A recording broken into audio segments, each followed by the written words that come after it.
Hello dear student, welcome to our channel Accountancy Learning Made Easy. बेटा this is the another video of the chapter cash flow statement. Last video में मैंने आपको question number 5 तक करा दिया था। आज बेटा मैं आगे वाले क्वेश्चंस कराने जा रही हूँ डीके वर्ल्ड की बुक के। क्वेश्चन नंबर 6 ए करवा रही हूँ। Cash flow from operating activities इसके अंदर निकालनी है। सुनिए पहले, calculate cash flow from operating activities from the following balances. हमें ईयर दे रखे हैं, 2 ईयर 31 मार्च 2017 और 31 मार्च 2018। डेटर्स दे रखे हैं, प्रीवियस ईयर में 50,000 थे, करंट ईयर में 40,000 है, तो ये डिक्रीज हो गए, ये हमारे क्या हो जाएंगे, ऐड हो जाएंगे। बिल रिसीवेबल हमारा पहले से इंक्रीज हो गया, तो ये क्या हो जाएगा, माइनस हो जाएगा, क्योंकि डेटर और बीआर दोनों ही हमारी एसेट्स हैं। एसेट का उल्टा लिंक होता है, अगर ये बढ़ती हैं तो क्या होती हैं, बढ़ती हैं तो ये माइनस करते हैं, कम होती है तो इसको प्लस करते हैं। अब क्रेडिटर है, देखिए क्रेडिटर क्या है, हमारे पहले 25,000 थे, 20,000 हो गए हैं, तो पेमेंट कर दी होगी तभी वो कम हुए हैं, तो ये डिक्रीज हुए क्रेडिटर, वो माइनस हो जाएंगे। आउटस्टैंडिंग एक्सपेंसेस हमारी इंक्रीज हो गई हैं, तो ये हमारी करंट लायबिलिटी बढ़ गई है, तो हम इसको ऐड कर देंगे। बिल पेबल हमारे पहले से कम हो गया है, तो पेमेंट कर दी होगी तभी ना, तो डिक्रीज इन बीपी हमारा क्या हो जाएगा, माइनस हो जाएगा। एक्रूड इनकम पहले से क्या हो गई है, बढ़ गई है 1,000, तो हम इसको क्या कर देंगे, प्लस कर देंगे, क्योंकि हमारी करंट एसेट बढ़ी है। अब हमें क्वेश्चन में operating profit before working capital changes दिया हुआ है। अब कभी कभी हमें operating profit before working capital changes नहीं दिया होता, हम शुरुआत करते हैं नेट प्रॉफिट बिफोर टैक्स से, पर अब हमें क्या दे रखा, वर्किंग कैपिटल चेंजेस से पहले का ऑपरेटिंग प्रॉफिट दिया, तो हमने वहीं से शुरुआत करनी है। तो लिखिए जरा, cash flow statement. Cash flow statement में हमने 3 एक्टिविटी सीखनी है वैसे तो, पर अभी आपको सिर्फ एक ही एक्टिविटी बोली है ना। फॉर द ईयर एंडेड लिखिए, for the year ended 31 March 2018, current year लिखना आपने, ठीक है। फॉर्मेट इसका क्या है बेटा, पर्टिकुलर्स, ठीक है। उसके बाद मैं बता रही हूं आपको अमाउंट, फिर अमाउंट, ठीक है। अब आपने अभी शुरुआत एक ही एक्टिविटी की बात कर रही हूँ अभी, तो मैं अभी थोड़ा टाइम आपको, थोड़े दिन लगातार मैं आपको पहले एक एक्टिविटी ही सिखाऊंगी। उसका नाम क्या है, cash flow from operating activity. वैसे ये शुरुआत होती है नेट प्रॉफिट बिफोर टैक्स से, पर आपने क्वेश्चन देखना है, क्वेश्चन के अंदर हमें ऑपरेटिंग प्रॉफिट ऑलरेडी गिवन है, यानी कि हम पहले कर चुके हैं शुरुआत इसकी, तो हमने वहीं से शुरू करना है। आप क्या लोगे, cash flow from operating activities, वैसे तो पता है आपको कि ये शुरुआत होती है नेट प्रॉफिट बिफोर टैक्स से, पर अभी उसमें हम एडजस्टमेंट भी करते हैं non cash and non operating item की, उसके बाद हमारा operating profit before working capital changes आता है। लेकिन हमें operating profit before working capital changes ही दे रखा है, तो वहां से शुरुआत करेंगे। Operating profit before working capital changes, ये हमने लेना है, ठीक है। मैं एक हेडिंग बता रही हूँ क्या, कि operating profit before working capital changes के में हमने कुछ आइटम्स को ऐड करना है। ऐड क्या करना है, लिख लीजिए, decrease in current asset slash increase in current liability. हमारी जो करंट एसेट है उसमें जो डिक्रीज आ रहा है वो ऐड करना है, और इंक्रीज इन करंट लायबिलिटी करना है। आप पहले आप एसेट से, पेंसिल से, जब मैं सबसे पहले जब बच्चा क्वेश्चन पढ़ता है तो पेंसिल से लिखता जाता है कि कौन सी चीज को प्लस करना है, कौन सी को माइनस करना है। अब आप देख सकते हैं जो डेटर्स हैं वो कितने हैं। डेटर्स का अमाउंट बेटा हमें 50 से 40 हो गया, तो ये कम हो गया, ये 10,000 हमारे यहाँ पर आ जाएगा, मैं 10,000 लिख रही हूँ। हमारा बीआर में बता चुकी, ये बड़ा है, दोबारा देखने की जरूरत नहीं है। हमारे क्रेडिटर क्या हो गया, पहले से कम हो गया है, तो कम होंगे तो माइनस हो जाएंगे। आउटस्टैंडिंग हमारा बड़ा है, तो आउटस्टैंडिंग एक्सपेंसेस हमारी लायबिलिटी बढ़ गई है, तो आप आउटस्टैंडिंग एक्सपेंसेस को लिखेंगे। इंक्रीज हुआ है, कितने से बढ़ गया है, 200 रुपए से। उसके बाद हमारा बीपी जो है, बिल पेपर कम हुआ, वो माइनस होगा। एक्रूड इनकम बढ़ गई है, तो वो भी माइनस होगी। तो और कोई आइटम नहीं है, ये है 1200। तो operating profit before working capital changes हमें दे रखा है 1,30,000, तो आप 1,30,000 लिख लीजिए, 1,30,000, ठीक है। और ये जो हमारा आया है 10,200, ये इसमें आप क्या कर दो, प्लस कर दो तो ये आ जाएगा 140200। उसमें आप लेस करेंगे, क्या लेस करना बेटा, इंक्रीज इन सीए यानी कि करंट एसेट जो हमारी बढ़ रही है, और डिक्रीज इन सीएल जो हमारा क्या हो रहा है, कम हो रहा है, वो हमने क्या करना है, माइनस करना है। थोड़ा सा इसको मैं नीचे लिख देती हूँ, लिखिए जरा, less increase in current asset का जो इंक्रीज आया है, और decrease in CL current liability में जो डिक्रीज आया है वो हम यहाँ पर लिखेंगे। जैसे आपका बीआर बढ़ गया था, तो अब बीआर कितना जो बड़ा है हमारा वो है 2500, वो लिख दोगे, ठीक है। बीआर जो बड़ा है वो है 2500, और उसके अलावा आपकी जो क्रेडिटर है वो 5000 से कम हो गए हैं, तो क्रेडिटर लिख दीजिए 5000, जो कम हुए हैं वो माइनस होंगे 5000। उसके अलावा आगे देखिए, आपके जो आउटस्टैंडिंग एक्सपेंसेस है वो तो मैंने बता दिए थे। बिल पेबल आपका कम हो गया है, वो है 25000, तो लिख लीजिए। और accrued income ACCRUED, accrued income जो आपकी बड़ी है, वो एसेट बड़ी है, तो एसेट बढ़ेगी तो हम उसको क्या करेंगे, माइनस करेंगे 1000। और आपका जो बिल पेबल है वो कम हो गया है, तो इसको माइनस कर दीजिए। बिल पेबल वो कितना है, बिल पेबल दैट इज 15000, तो आप इनको प्लस करके इधर ले आइए और इसको माइनस कर दीजिए, तो आ जाएगा 23,500। इसका माइनस करिए जरा, इसमें से 116700, तो हमारा आंसर आ गया 116700। हमारे पास पैसे बच रहे हैं, तो इसको इसके सामने लिखिए जरा, net cash flow from operating activities, ये हमारे को net cash flow from operating activities हमारा आंसर आ गया, ठीक है बेटा। अब ये क्वेश्चन हो गया कंप्लीट। अब चलते हैं हम अगला question number 6B, net calculate cash flow from operating activity from the following figures. हमें क्वेश्चन के अंदर operating profit before working capital changes दे रखा है, तो हम क्या करते हैं, जैसे जैसे ये आता जाता है हम पहले ही पेंसिल से लिखते चले जाते हैं, क्या कि किसको प्लस करना है किसको माइनस करना है। सबसे पहले हमें ईयर बिल्कुल सीधे दे रखे हैं, तो हम कैसे करेंगे मैं आपको साथ साथ करते करते बताती जाती हूँ। आप हेडिंग लिखिए, ये क्वेश्चन नंबर 6 था ना बेटा, लिख लीजिए। 6 का ए था, अब मैं 6 का बी करवा रही हूँ। पहले आप कैश फ्लो स्टेटमेंट लिखो फॉर द ईयर एंडेड 31 मार्च 2018, ठीक है। यही वाला आप फॉर्मेट बनाएंगे, लिखिए बेटा। सबसे पहले पर्टिकुलर्स अमाउंट सबसे पहले आप लिखिए cash flow from operating activities, ठीक है। अब आपको operating profit before working capital changes दे रखा है, आप उसका अमाउंट फिल कर दीजिए। वो दिया हुआ है हमें क्वेश्चन के अंदर 1,50,000, तो आप लिख लीजिए 1,50,000, ठीक है बेटा। उसके बाद अब आपको देखना है कि आपने क्या करना है, ऐड करना है। लिखिए add decrease in current assets slash increase in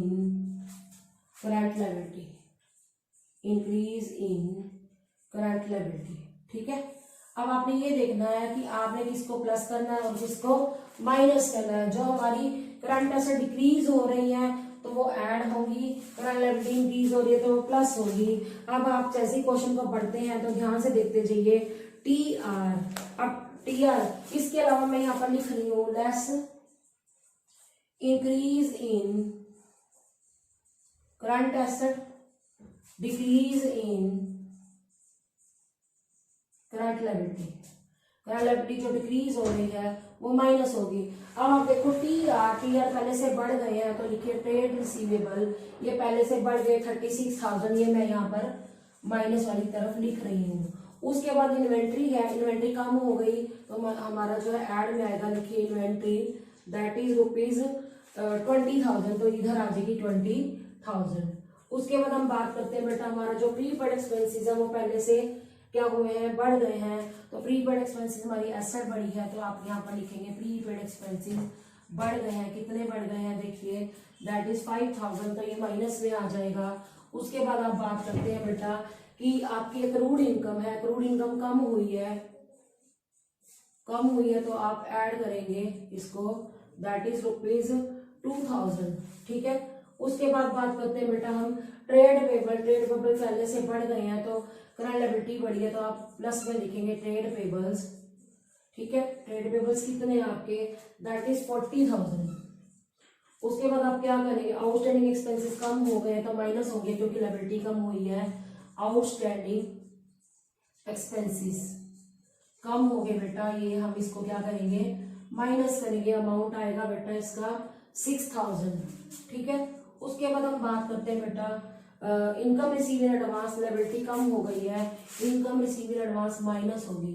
income received in advance, advance हमें इनकम जो रिसीव हुई है वो हमारी लायबिलिटी है, वो माइनस हो जाएगी, दैट इज 1000। अब आप क्या करो, अब आप पहले इनको प्लस कर लीजिए। ये आया बेटा 62,000, तो आप क्या करोगे 62,000 को 150,000 में क्या करोगे, प्लस करोगे, ठीक है। पहले कर लीजिए फिर बताइए कितना आया, ठीक है। 62,000 प्लस किया तो ये आ गया 2,12,000, 2,12,000, ठीक है बेटा। अब आप इसको प्लस करिए, इसको प्लस करिए, ये आएगा 48,000। तो अब इसको 48,000 को क्या कर दीजिए, माइनस करिए, तो हमारा आंसर क्या आएगा चेक करेंगे। उसके बाद ये आ जाएगा बेटा 1,64,000। तो यस बेटा हमारा आंसर आ गया। तो लिखो net cash from, net cash from operating activity. अब मैं फ्रॉम क्यों बोल रही हूँ, क्योंकि हमारे पास पैसे बच रहे हैं। अगर हमारा आंसर माइनस में आता तो इट मीन्स हमारे यूज्ड इन आ जाता, ठीक है। तो ये हमारा आंसर आ गया। अब चलते हैं बेटा क्वेश्चन नंबर 7 की तरफ। इसमें क्या कहा गया है, calculate cash flow from operating activity from the following. Profit made during the year हमें दे रखा है 2,50,000 after considering the following items. हमें डेप्रिसिएशन, ये जो हमारा प्रॉफिट है वो सारा कुछ करने के बाद दिया हुआ है। डेप्रिसिएशन ऐड होगा, आपको पता है। Amortisation of goodwill means goodwill return of, ये भी बेटा ऐड हो जाएगी। Loss on sale of machinery भी हमारी ऐड हो जाएगी और profit on sale of land हमारा माइनस हो जाएगा। ये मैं क्यों बोल रही हूँ, क्योंकि आपको याद होगा जब मैंने आपको कैश फ्लो स्टेटमेंट की ऑपरेटिंग एक्टिविटी स्टार्टिंग से कराई थी तो उसमें मैंने बोला था DLWIP क्या होता है, ऐड होता है, और DRIP क्या होता है, माइनस होता है। तो ये वो आइटम्स हैं। उसके बाद आप देखो ईयर उल्टे दिए हुए हैं, तो अब आप पहले ध्यान से देखेंगे। हमारा TR पहले 22,000 था, 23,000 हो गया, इंक्रीज हो गया, तो ये माइनस होगा क्योंकि करंट एसेट बढ़ी है। ट्रेड पेबल 15,000 से 10,000 हो गए, कम हो गए, तो उसको हम माइनस करेंगे क्योंकि लायबिलिटी कम हुई है। प्री पेड एक्सपेंसेस हमारे 6,000 से 4,000 हो गए, तो हमारे कम हो गया 2,000 हमारे, तो ऐड होंगे, करंट एसेट कम हो गई है। तो उसको सोल्व कैसे करना है, लिखिए जरा। Question number 7, cash flow statement for the year ended 31 मार्च 2018, ठीक है। सबसे पहले हम फॉर्मेट बनाएंगे particulars plus items minus item. अब पिछले और इस क्वेश्चन में क्या फर्क है, पिछले क्वेश्चन दो मैंने कराया 6A और 6B, उसके अंदर बेटा आपका जो है ऑपरेटिंग प्रॉफिट ऑलरेडी गिवन था, पर इसके अंदर profit made during the year दिया हुआ है, तो हमें operating profit before working capital changes पहले निकालना पड़ेगा। तो लिखिए जरा सबसे पहले क्वेश्चन नंबर 7, इसका ए पार्ट लिख लीजिए, cash flow from operating activities, operating activities. इसके अंदर आपने क्या करना है बेटा, सबसे पहले लेना है प्रॉफिट। ये profit made during the year है, इसको हम नेट प्रॉफिट बिफोर टैक्स कह सकते हैं क्योंकि क्वेश्चन में हमारे पास टैक्स है ही नहीं। नेट प्रॉफिट बिफोर टैक्स, शुरुआत हमारी वैसे इस एक्टिविटी से होती है। उसके नीचे लिखेंगे एडजस्टमेंट फॉर, लिखिए non cash and adjustment for non cash and adjustment for non cash and non operating items, adjustment for non cash and non operating items. Non operating item में दोनों तरह की आइटम आएंगी, कौन कौन सी, एक तो हमारी नॉन ऑपरेटिंग एक्सपेंसेस और एक non operating income. Expenses minus होंगे और क्या होगा, इनकम्स प्लस होंगे। उल्टा होता है क्योंकि ये प्रॉफिट में एक्सपेंसेस माइनस हुए पड़े, एक्सपेंसेस माइनस हुए पड़े और इनकम्स प्लस हुई पड़ी है, पर हम उल्टा करेंगे क्योंकि बिफोर लेना है हमने, इसलिए। अब हमें जो प्रॉफिट दे रखा है वो लिखिए जरा। नेट प्रॉफिट बिफोर टैक्स ये हमारा है 2,50,000, लिख लीजिए पहले 2,50,000। फिर हम इसमें ऐड क्या करेंगे, मैंने बोला था DLWIP, तो देखो यहाँ पर ऐड में क्या है, डी तो है डेप्रीसिएशन, डब्ल्यू भी है, ध्यान से देखिए जरा, जो गुडविल अमोर्टाइज्ड हो रही है वो गुडविल रिटर्न ऑफ है, डब्ल्यू है ये, गुडविल रिटर्न ऑफ लिख दो या अमोर्टाइज एक ही बात है, तो इसके अमाउंट्स भर दीजिए। डेप्रीसिएशन बेटा 10,000 है और गुडविल जो है वो हमारी 5,000 की अमोर्टाइज्ड हो रही है, मीन्स रिटर्न ऑफ हो रही है, वो लिख दी। उसके बाद DL, एल भी है यहाँ पर देखो, loss on sale of machinery, machinery को बेचकर जो हमें लॉस हो रहा है वो हमारा एल है। डी भी है, एल भी है, डब्ल्यू भी है, IP नहीं है, तो नहीं है तो नहीं लिखेंगे। अब यहाँ पर हम जो ये लॉस है वो है 7,000, तो आप पहले इसको प्लस कर लीजिए, तो ये आ जाएगा आपका 22,000 आ जाएगा। अब आप इसको क्या करोगे, लेस भी करोगे, ये 22,000 जो आपका आया है आप इधर ही ले आइए, इसको पहले आप इसमें ऐड कर दीजिए, ये आ जाएगा 2,72,000, ठीक है 2,72,000। अब माइनस करना है एक ही आइटम है, वैसे मैंने आपको ड्रिप करवाया था DRIP, dividend received, rent received, interest received and profit. अब यहाँ पर प्रॉफिट ही है एक जो लेस करना है, less profit on sale of land, profit on sale of land. अब एक ही आइटम है तो आप डायरेक्ट भी माइनस कर सकते हैं, या अगर आप यहाँ लिखना चाहते हैं तो लिख लीजिए, ये वहीं जाकर माइनस भी होगा 3,000, तो इसको माइनस करके आ जाएगा बेटा 2,69,000। अब इसको कहते हैं बेटा operating profit before working capital changes, operating profit before working capital changes, working capital changes, जो कि पिछले क्वेश्चन में हमें दिया हुआ था। अब हम ऐड करते हैं, add decrease in CA, current asset जो डिक्रीज हो रही है वो ऐड होती है, increase in current liability, current liability बढ़ती है तो उसको हम क्या करते हैं, ऐड करते हैं, और लेस करते हैं हम increase in, sorry decrease in CL, sorry लिखिए decrease in CL and increase in CA, CA जो इंक्रीज हो रही है माइनस होती है। अब देखिए आपके पास तीन आइटम है, एक तो ट्रेड रिसीवेबल है, ट्रेड रिसीवेबल बढ़ गए हैं तो ये माइनस हो गए ट्रेड रिसीवेबल, क्योंकि आपकी एसेट है कितनी है 1,000, 22 से 23 हो गई है। उसके बाद ट्रेड पेबल है, पहले 15,000 थे तो 10,000 हो गए, ट्रेड पेबल भी हमारे क्या हो जाएंगे, माइनस हो जाएंगे। ये कितना है बेटा 5,000, तो अब लिख लीजिए 5,000, 1,000 एक माइनस होगा, 5,000 एक माइनस होगा।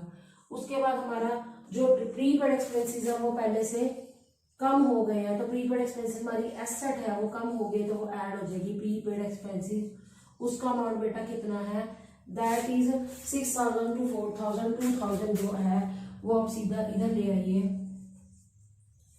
2,000 इधर ले आओ बेटा, ठीक है 2,000 हम इसमें क्या कर देंगे, ऐड कर देंगे तो आ जाएगा 2,71,000।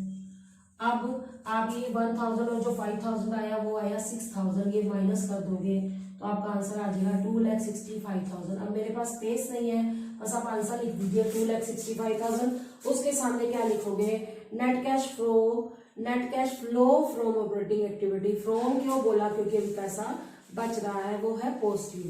अब चलते हैं बेटा क्वेश्चन नंबर 8 की तरफ। On 31st March 2018, Ramesh and company indicated a profit of 1,25,000 after considering the following: depreciation on building, depreciation on plant and machinery, दोनों ही डी है हमारे, ऐड हो जाएंगे। अमोर्टाइजेशन ऑफ गुडविल, हमारा गुडविल रिटर्न ऑफ है ये भी ऐड हो जाएगा। Gain on sale of machinery हमारा माइनस हो जाएगा क्योंकि ये जी है, जी समझ लो या पी, एक ही बात है, profit on sale of machinery.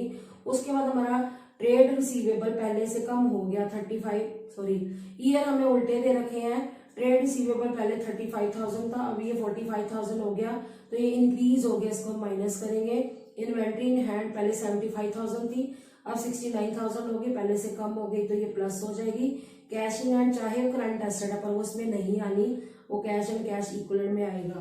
Trade payable पहले 30,000 थे, अब 32 हो गए तो इंक्रीज हो गए तो इसको हम प्लस करेंगे। एक्सपेंसिस पेबल हमारी लायबिलिटी होती है, करंट लायबिलिटी पहले से कम होगी तो इसको माइनस करेंगे। बैंक ओवरड्राफ्ट का हम कुछ नहीं करेंगे, क्यों? क्योंकि बैंक ओवरड्राफ्ट हमारा फाइनेंसिंग एक्टिविटी में आता है। ठीक है, मैं ये जरूर मानती हूँ कि ये करंट लायबिलिटी है, पर हमने इसको यहाँ पे कंसीडर नहीं करना। हम इस क्वेश्चन में ऑपरेटिंग एक्टिविटी करने को कहा गया, तो किस तरह से करना हम इसको सोल्व करते हैं। ठीक है बेटा, अब बेटा हम इसका सोल्यूशन करेंगे। सबसे पहले शुरुआत करते हैं हम नेट प्रॉफिट बिफोर टैक्स से। तो लिखिए पहले ए, हम कौन सी एक्टिविटी कर रहे हैं? Cash flow from operating activities.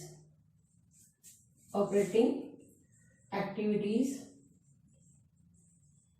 शुरुआत कहां से करते हैं? Net profit before tax. Net profit before tax. अब क्वेश्चन में जो प्रॉफिट दे रखा है इसको हम बिफोर टैक्स ही मान लेंगे, क्योंकि क्वेश्चन में कुछ भी नहीं दे रखा टैक्स का अमाउंट कितना है। तो हम शुरुआत करेंगे 1,25,000 से। 1,25,000 उसमें हम क्या करेंगे? एडजस्टमेंट करेंगे। लिखिए adjustment for non cash and non operating item. Non operating items आप क्या करेंगे? ऐड करेंगे डेप्रिसिएशन। आपको डेप्रिसिएशन दो एसेट्स के ऊपर दिख रहा है क्वेश्चन में, depreciation on building,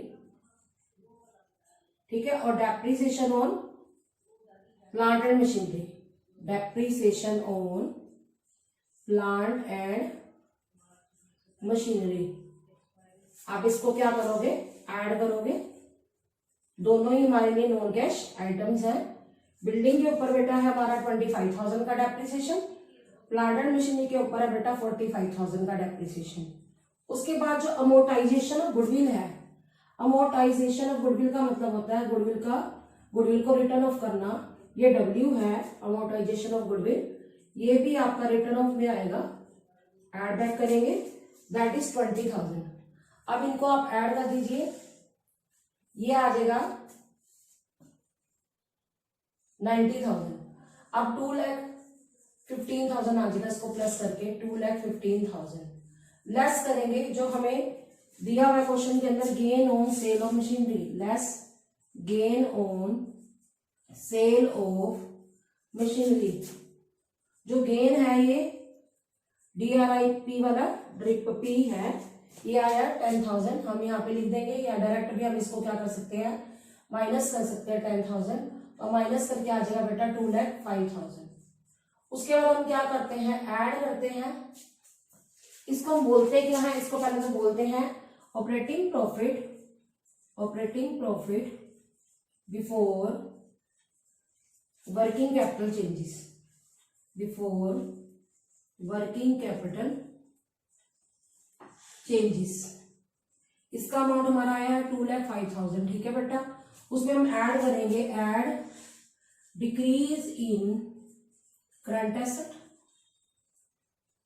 increase in current liability, increase in current liability.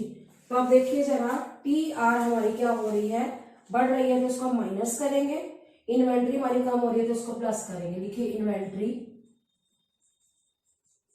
Inventory हमारी कितनी है? 75,000 से 69,000 हो गई है, तो ये 6,000 से कम हो गई है, तो इसको ऐड करेंगे। ऐड आइटम में लिखेंगे। जो TR है वो हम माइनस में लिखेंगे, कैश इन हैंड आना नहीं, क्योंकि वो पहले कैश और कैश इक्विवेलेंट में है। ट्रेड पेबल हमारे 30,000 से 32,000 हो गया, तो वो ऐड हो जाएगा। लिखिए ट्रेड पेबल 2,000, क्योंकि लायबिलिटी बढ़ गई है तो ये इंक्रीज हो जाएगा। ठीक है, उसके बाद हमारा जो क्वेश्चन में एक्सपेंसेस पेबल दे रखा है वो 10 से 5 हो गया, वो कम हो गया, इसको माइनस करेंगे। ये पहले 8,000 आपका जो है वो क्या हो जाएगा? प्लस हो जाएगा, तो ये प्लस करके आएगा बेटा सॉरी 2,13,000। अब लेस करेंगे, less increase in CA, increase in current asset, decrease in current liability. अब इसमें हमारे पास दो आइटम्स हैं, एक है ट्रेड रिसीवेबल जो कि 7,000 से बढ़ गया है, वो माइनस होना है आपका ठीक है 7,000। और एक उसके अलावा हमारे पास और क्या है, ये है हमारे पास एक्सपेंसेस पेबल, वो कम हो रहे हैं, तो हम इसको क्या करेंगे, माइनस करेंगे, क्योंकि लायबिलिटी कम हो रही है, मींस हमने उनकी पेमेंट कर दी होगी। आउटफ्लो ऑफ कैश है, इसलिए हम इसको माइनस करेंगे। इसका अमाउंट बेटा है 5,000, तो 7,000 प्लस 5,000 ये हो गया 12,000। 12,000 हम इसमें से क्या कर देंगे, माइनस कर देंगे। ठीक है बेटा। अब जो ट्रेड रिसीवेबल है, जैसे बड़ा था हमारा 10,000 से, तो हमने इसको क्या करना है, माइनस करना है। ये अमाउंट जो है यहाँ पर 10,000 है बेटा, ट्रेड रिसीवेबल 10,000, ठीक है। और ये हमारा 5,000 का क्या है, एक्सपेंसेस पेबल है, तो 15,000 माइनस हो जाएगा 15,000। तो हमारा आंसर क्या आएगा, लिखिए बेटा। अब आप देखिए 2,13,000 में से 15,000 माइनस करेंगे तो हमारा आंसर आ जाएगा net cash from operating activities. ये आंसर आ जाएगा 1,98,000। यही हमारा आंसर आ रहा है। फ्रॉम तब आता है जब हमारे पास पैसे बच रहे हैं, तो आप देख सकते हो हमारे पास पैसे बच गए हैं, तो आपका 1,98,000 आ गया। ये एक एक्टिविटी हमारी कंप्लीट हो गई। अब चलते हैं क्वेश्चन नंबर 9 की तरफ। ध्यान से पहले समझिएगा। यहाँ पर ये भी बताती हूँ कि फ्रॉम इसलिए है क्योंकि पैसा बचा है, अगर माइनस में होता तो यूज ही आता। क्वेश्चन नंबर 9 में क्या दे रखा है, Narula limited earn a profit of 2 lakh after charging और crediting the following items. Depreciation add होगा, loss on sale of furniture add होगा, अमोर्टाइजेशन ऑफ डेवलपमेंट कॉस्ट आ जाए तो रिटर्न ऑफ हो रही है तो ये ऐड होगा, प्रोविजन फॉर डाउटफुल डेट क्योंकि नॉन कैश आइटम में ऐड होगा, प्रोविजन फॉर टैक्स कब कहाँ पर लेके जाएंगे, नोट्स टू अकाउंट में, तो वो हमारा जो प्रॉफिट को उसने कम किया हुआ तो हमें ऐड बैक करना पड़ेगा। ट्रांसफर टू जनरल रिजर्व ये भी ऐड होगा पर ये नोट्स टू अकाउंट में जाएगा। Gain on sale of machinery ये माइनस हो जाएगा नेट प्रॉफिट में से। उसके बाद हम क्या करेंगे, हम एसेट्स देखेंगे, लायबिलिटीज में क्या चेंजेस आए हैं। ये सीधे नहीं है, उल्टे दिए, ध्यान से देखिएगा। ट्रेड रिसीवेबल पहले 90,000 थे, अब 1 लाख हो गए, इंक्रीज हो गए, इसको माइनस करेंगे क्योंकि करंट एसेट बढ़ गई है। ट्रेड पेबल पहले से बढ़ गए हैं तो इसको ऐड करेंगे क्योंकि करंट लायबिलिटी बढ़ गई है। आउटस्टैंडिंग एक्सपेंसेस पहले से कम हो गए तो इसको हम माइनस करेंगे। प्रीपेड एक्सपेंसेस पहले 0 थे, अब 2,000 है तो ये बढ़ गए, इसको हम माइनस करेंगे। तो किस तरह से इसको करना है ये समझना है। और एंड में हम क्या करेंगे बेटा, जो हमारा दिया हुआ है टैक्स वही वाला मेड मानेंगे, वही वाला पेड मानेंगे, क्योंकि हमारे पास टैक्स 2 नहीं दे रखे, एक ही दे रखा है। वही पेड है वही मेड है। मेड मतलब बनाते हैं हम, प्रॉफिट एंड लॉस अकाउंट से हम इसको माइनस करते हैं, प्रोविजन को क्रिएट करते हैं। एक बार तो हम वर्किंग नोट में इसको प्लस करेंगे, एक बार माइनस करेंगे। तो कैश फ्लो स्टेटमेंट का फॉर्मेट बनाने से पहले मैं आपको नोट्स टू अकाउंट में कैलकुलेशन सिखा रही हूँ किस तरह से हम नेट प्रॉफिट बिफोर टैक्स की करते हैं। तो लिखिए जरा, calculation of net profit before tax, question number 9, calculation of net profit before tax. इसके लिए आपको क्या करना पड़ेगा, सबसे पहले हमें प्रॉफिट लेना पड़ेगा। अब हमें कैसे पता चला ये आफ्टर टैक्स है, उन्होंने आइटम दे रखी है और ये भी लिखा हुआ है कि सारा कुछ करने के बाद है, तो बाद इसीलिए हमें ऐड बैक करना पड़ेगा। Net profit during the year जो हमें दे रखा है, यानी कि ये हमें आफ्टर दिया हुआ, आइटम्स लिखा भी हुआ है, आइटम्स के बाद है। तो हमारे पास जो नेट प्रॉफिट है वो है बेटा 2 लाख। उसमें हम इसको क्या कर देंगे, आइटम्स को ऐड करेंगे। 2 ही आइटम्स ऐड वाली यहाँ पर ऐड करिए आप। प्रोविजन फॉर टैक्स, एक तो प्रोविजन फॉर टैक्स है, एक ट्रांसफर टू रिजर्व्स है। ये क्यों ऐड किए जाते हैं, क्योंकि इन्होंने हमारे प्रॉफिट को कम किया हुआ है। प्रोविजन फॉर टैक्स कहाँ से बनाया जाता है, प्रॉफिट में से ही बनाया जाता है। उसने हमारे प्रॉफिट को कम किया हुआ है, हमें ऐड करने के लिए, बढ़ाने के लिए इसको करना पड़ेगा ऐड। इसी तरह जनरल रिजर्व भी हम कहाँ से बनाते हैं, प्रॉफिट में से ही बनाते हैं। इन्होंने हमारे प्रॉफिट को क्या किया हुआ है, कम किया हुआ था, हम कम किया हुआ था, हमने इस 20,000 को क्या कर देना है, ऐड बैक कर देना है। तो हमारा 60,000 आ गया, तो इसको ऐड कर दीजिए तो अमाउंट आ गया हमारा 2,60,000। इसको हम बोलते हैं क्या है, नेट प्रॉफिट बिफोर टैक्स। इसी से हम क्या करते हैं, ऑपरेटिंग एक्टिविटी को स्टार्ट करते हैं। ठीक है, उसके बाद हम क्या करेंगे, उसके बाद बाकी आइटम जो हमें दे रखी है वो कैसे प्लस या माइनस करनी है मैं आपको बताती हूँ। लिखिए जरा,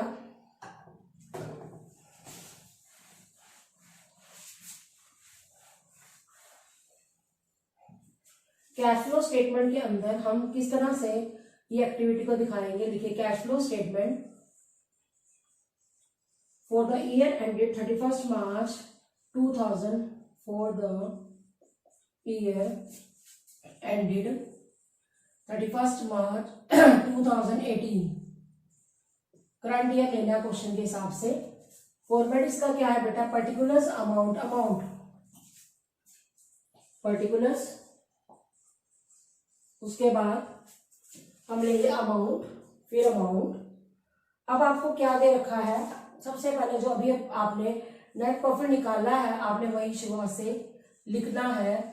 पहले आप कौन सी एक्टिविटी करें, क्योंकि आप फुल फ्लैश क्वेश्चन तो नहीं करें, अभी ऑपरेटिंग एक्टिविटी सीख रहे हो, तो पहले आप हेडिंग देंगे इसको cash flow from operating activities, cash flow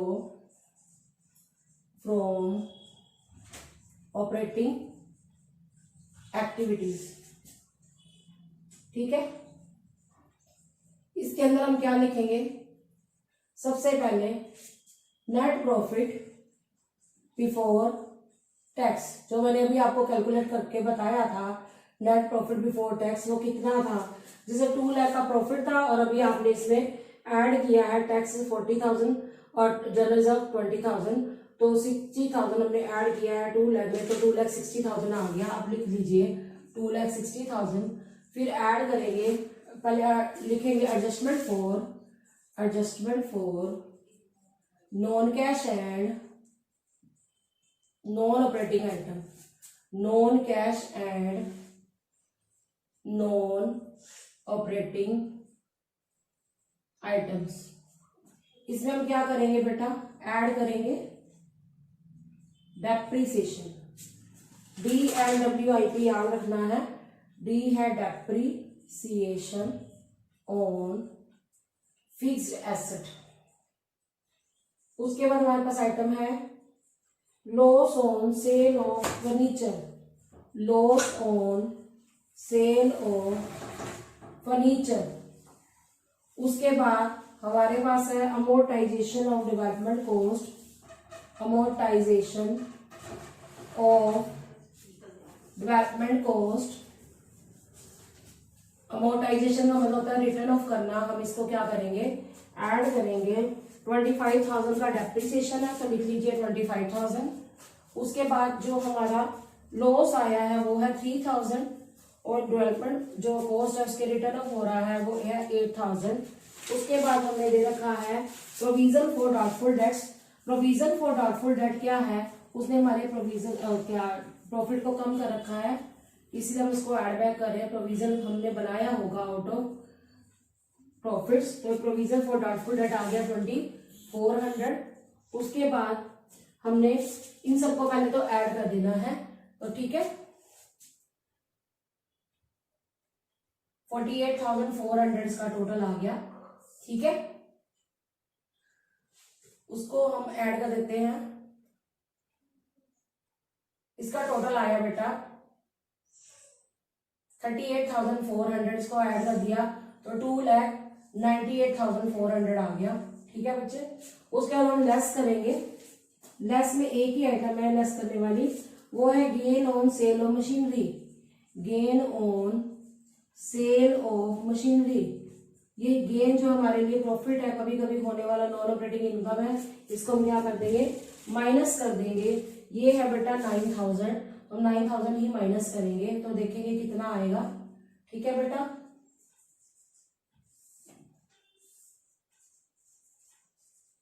$2,89,400। उसके बाद हम क्या करेंगे, उसके बाद ये जो आया हमारा, इसको हम कहते हैं operating profit before, operating profit before working capital changes, before working capital changes. इसमें हम क्या करेंगे, इसके अंदर हम एडजस्टमेंट क्या करते हैं, कुछ आइटम्स को प्लस करते हैं, कुछ को माइनस करते हैं। क्या प्लस करते हैं, लिखिए add decrease in current asset, decrease in current asset, increase in current liability. अब कौन कौन सी आइटम है मैं पहले बता चुकी हूँ। हमारी टीआर कम हुई है, कम करनी है, माइनस करनी है क्योंकि बड़ी है, और टीपी वाला जो है बढ़ गया है, इसको बढ़ाना है। ऐड करो, टीपी जो हमारी करंट लायबिलिटी है वो बढ़ गई है, और प्रीपेड एक्सपेंसेस हमारे क्या हो गए, कम हो गए हैं। तो अब प्रीपेड एक्सपेंसेस जो कम हुए वो ऐड होंगे, तो दो आइटम्स हमारी ऐड होनी है। एक तो प्रीपेड एक्सपेंसेस जो कि हमारी एसेट है, और एक टीपी जो कि हमारी लायबिलिटी है। ट्रेड पेबल हमारे 41,000 से 60,000 हो गए हैं, तो 19,000 बढ़ गए हैं, इसको हम ऐड करेंगे 19,000। और प्रीपेड एक्सपेंसेस पहले नहीं थे, अब 2,000 है। प्रीपेड एक्सपेंसेस बच्चे हमारे बढ़ गए हैं, तो हम इसको माइनस करेंगे। दोबारा बताती हूँ, ट्रेड पेबल हमारी लायबिलिटी है, बढ़ गई है, इसको हम ऐड करेंगे। ट्रेड रिसीवेबल हमारी बढ़ गई, इसको भी माइनस करेंगे। आउटस्टैंडिंग हमारे कम हो गया, तो सिर्फ प्लस वाली आइटम एक ही है, इसको हम ऐड करेंगे। ये आ जाएगा आपका प्लस करके 3,08,400। अब हम क्या करेंगे, इसके अंदर माइनस करेंगे कुछ आइटम्स को। ये अमाउंट मैं यहां पर लिख रही हूं 3,08,400। उसमें हम लेस करेंगे decrease in current liability and increase in current asset. Current asset increase हो रही है, उसको माइनस करना है, और हमारी जो करंट एसेट है बढ़ रही है, तो उसको भी माइनस करना है। तो अब देखिए जरा, अब आपके टी आर बढ़ रहे हैं 10,000 से, तो लिखिए ट्रेड रिसीवेबल 10,000। फिर प्रीपेड एक्सपेंसेस भी हमारे बढ़ रहे हैं, प्रीपेड एक्सपेंसेस हमारे 2,000 है, पहले थे नहीं, अब 2,000 हो गए, तो इंक्रीज हो गया 2,000। और हमारे जो आउटस्टैंडिंग एक्सपेंसेस है वो हमारे 5,000 से 1,000 हो गए, 4,000 से कम हो गए हैं, तो हमारी करंट लायबिलिटी कम हो गई है। आउटस्टैंडिंग एक्सपेंसेस हम 4,000 लिख देंगे, वो हम ऐड कर देते हैं। ये आ गया 16,000 में क्या करना है, माइनस कर देना है। ठीक है, माइनस करके आ गया हमारा 292,400। ठीक है, इसको कहते क्या है, पहले तो क्यों, cash generated from operating activities. अब क्यों मैंने ऐसा बोला, ऑपरेटिंग एक्टिविटीज से कैश जनरेट हुआ है, क्योंकि अभी हमने इनकम टैक्स क्या करना है, माइनस करना है। तो माइनस करेंगे हम, तो हमारा अमाउंट दिया हुआ इनकम टैक्स का, ये प्रोविजन फॉर टैक्स है 40,000। तो 40,000 वही मेड है, वही पेड है। मेरा कहने का मतलब दो तो दिए नहीं हुए हैं प्रोविजन फॉर टैक्स, एक ही दिया हुआ है। तो हम इसमें से क्या कर देंगे, पहले तो हमने इसको मेड किया, मतलब एड बैक किया। अब हम प्रोविजन फॉर टैक्स जो है वो पेड मानेंगे, यही वाला। तो अब आप लिखिए provision for tax paid, that is बेटा 40,000।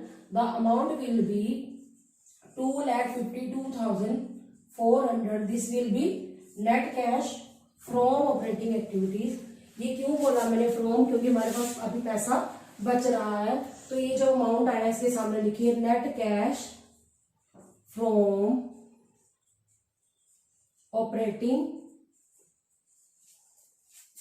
एक्टिविटीज। ऑपरेटिंग एक्टिविटीज से जो पैसा आया है नेट कैश फ्रॉम है, क्योंकि पैसा अभी बच गया है। ठीक है, अब हम अगला क्वेश्चन करते हैं, क्वेश्चन नंबर 10। इसमें कहा गया है जेड लिमिटेड है made a profit of 20 lakh after charging depreciation. इन्होंने प्रॉफिट कमाया है, डेप्रिसिएशन चार्ज हो चुका है, तभी हम इसको ऐड बैक करते हैं। Writing off preliminary expenses written off हो गई है, इसको भी ऐड कर देंगे। Loss on sale of asset, ये भी हमारा ऐड हो जाएगा। और the other information available to you is at the end of the year trade payable showed an increase. Trade payable हमारी लायबिलिटी है, बढ़ गई है, तो उसको ऐड करेंगे। ट्रेड रिसीवेबल इंक्रीज हो गई है, इसको माइनस करेंगे क्योंकि करंट एसेट बढ़ी है। प्रीपेड एक्सपेंसेस डिक्रीज हो गए हैं, तो इसको ऐड करेंगे क्योंकि करंट एसेट कम हो गई है। आउटस्टैंडिंग डिक्रीज हुआ, तो इसको हम माइनस करेंगे। और इन्होंने cash flow from operating activity पूछा हुआ है, तो पहले आप फॉर्मेट बना लीजिए। ये क्वेश्चन नंबर 10 है जो मैं करवा रही हूँ आपको। लिखिए cash flow statement for the year ended 31 मार्च। अब आगे डेट नहीं दी हुई इस क्वेश्चन में, for the year ended dash लिख दीजिए। फॉर्मेट यही है, पर्टिकुलर्स अमाउंट। सबसे पहले हम इसी चैप्टर में स्टार्टिंग में मैं ऑपरेटिंग एक्टिविटी ही सिखा रही हूँ, बार बार करने से आपको अच्छे से कंसेप्ट क्या हो जाएगा, क्लियर हो जाएगा। बस ये मेरा याद रखना जो मैंने आपको कोड वर्ड बता रखे हैं, DLWIP ऐड होता है और माइनस क्या होता है आपका DRIP ड्रिप। अब बेटा हम इसका फॉर्मेट बनाएंगे cash flow statement for the year ended 31 dash dash, क्योंकि 31 मार्च दिया नहीं, वहां में ईयर नहीं दे रखा। फॉर्मेट इसका पर्टिकुलर अमाउंट। तो सबसे पहले शुरुआत होती है cash flow from operating activities से। इसमें हम सबसे पहले क्या लिखते हैं, net profit before tax. Net profit before tax, हमें क्वेश्चन में जो प्रॉफिट दे रखा है हम यही मान के चलेंगे, हमें बिफोर टैक्स दिया है कि कोई भी आइटम नहीं दी हुई, हमें टैक्स के बारे में कोई इन्फॉर्मेशन नहीं है। तो 20 लाख का हमने लिख दिया नेट प्रॉफिट बिफोर टैक्स। इसमें हमने एडजस्टमेंट करनी है, लिखिए adjustment for non cash and non operating items. अब करना क्या है, हमने सबसे पहले ऐड करना है डेप्रीसिएशन। उसके बाद प्रीलिमिनरी एक्सपेंसेस जो है हमें रिटर्न ऑफ दे रखे हैं, लिखिए preliminary expenses written of, W है ये, DLWIP वाला W है और D है। और उसके बाद loss on sale of asset दी हुई है, loss on sale of asset, जो ये लॉस हुआ है सेल ऑफ एसेट पर वो ले लेंगे। डेप्रिसिएशन कितना है बेटा हमारे को दिया हुआ, दैट इज 1,50,000, हमने लिख दिया 1,50,000। उसके बाद आपको प्रीलिमिनरी एक्सपेंसेस 10,000 दिए हुए हैं, वो ले लिए, और लॉस है 30,000, तो आप इसको क्या कर दोगे, प्लस कर दोगे 1,90,000। हम इसमें ऐड करेंगे 1,90,000, 20 लाख में तो आ जाएगा 21,90,000। अब हमें माइनस वाली आइटम तो कोई दे नहीं रखी, इसको हम बोलते हैं operating profit before working capital changes. Operating profit before working capital changes. अब हम क्या करेंगे बेटा, इसके बाद हम ऐड करेंगे डिक्रीज इन करंट एसेट और इंक्रीज इन करंट लायबिलिटी को। तो लिखिए add increase in current liability, decrease in current asset. ठीक है, करंट एसेट अगर डिक्रीज होगी तो वो ऐड होगी। अब आप देखिए इसमें क्या है, इसके अंदर हमारी जो ट्रेड पेबल्स है वो इंक्रीज हो रहे तो ऐड होंगे, प्रीपेड एक्सपेंसेस डिक्रीज हो रहे तो वो ऐड होंगे। प्रीपेड एक्सपेंसेस हमारी क्या है, एसेट है, ये कम हो रही है तो हम क्या करेंगे, इसको ऐड करेंगे, क्योंकि करंट एसेट के साथ उल्टा लिंक होता है। ये है 2000। उसके बाद आपको जो ट्रेड पेबल्स दे रखे हैं वो इंक्रीज हो रहे हैं, ट्रेड पेबल हमारी लायबिलिटी इंक्रीज हो रही है 45,000, तो आप इसको क्या कर दोगे, ऐड करोगे, ये आ जाएगा बेटा 47,000। आप 47,000 इसमें क्या कर दो, प्लस कर दो, तो आंसर क्या आएगा 22,37,000। अब इसको मैं ऊपर लिख रही हूँ, क्यों, क्योंकि इसमें अब अंदर इसके कुछ हमने माइनस भी करना है। 22,37,000 उसमें हम माइनस करेंगे, लिखिए less increase in current asset, increase in current asset, decrease in current liability. जो हमारी एसेट है वो बढ़ गई है और करंट लायबिलिटी क्या हुई है, कम हो गई है। अब आप देखिए आपकी एसेट कौन सी बढ़ी है, ट्रेड रिसीवेबल 53,000 से, और आउटस्टैंडिंग एक्सपेंसेस हमारी लायबिलिटी है वो डिक्रीज हुई है, तो लिख देंगे हम आउटस्टैंडिंग एक्सपेंसेस भी। ट्रेड रिसीवेबल में क्या है हमारे पास, देखिए ट्रेड रिसीवेबल में अमाउंट है हमारा 53,000, लिख दिया हमने 53,000, और आउटस्टैंडिंग एक्सपेंसेस कितने हैं, वो है बेटा हमारे आउटस्टैंडिंग एक्सपेंसेस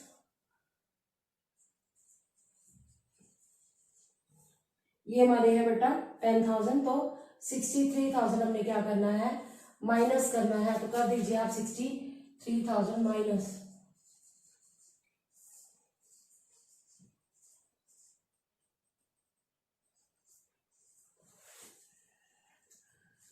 अब और आइटम देखती हूँ मैं, एक मिनट।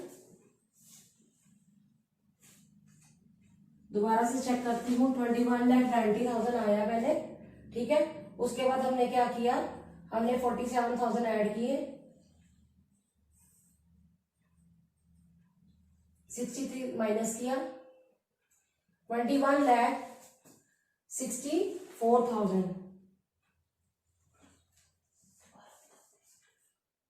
अब हम इसमें से माइनस करेंगे, ये आया बेटा 21,74,000, ये हमारा अब आंसर आ गया, ठीक है बेटा। 21 लाख, इसके सामने क्या लिखेंगे, लिखिए जरा,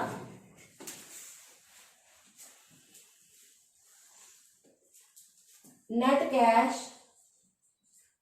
flow from operating activities. From मैंने क्यों लिखा, इसका रीजन ये है बेटा क्योंकि पैसे बच रहे हैं। अगर माइनस में आंसर आता हो तो हम इसको क्या बोलते हैं, यूज्ड इन, ठीक है बेटा, ठीक है बेटा। आज मैंने आपको इस वीडियो में क्वेश्चन नंबर 6 से लेकर क्वेश्चन नंबर 10 तक करवा दिया है डीके गोयल की बुक का, ठीक है। So student, I hope you understood the topic well. Stay tuned with me in the next video. Thanks for watching.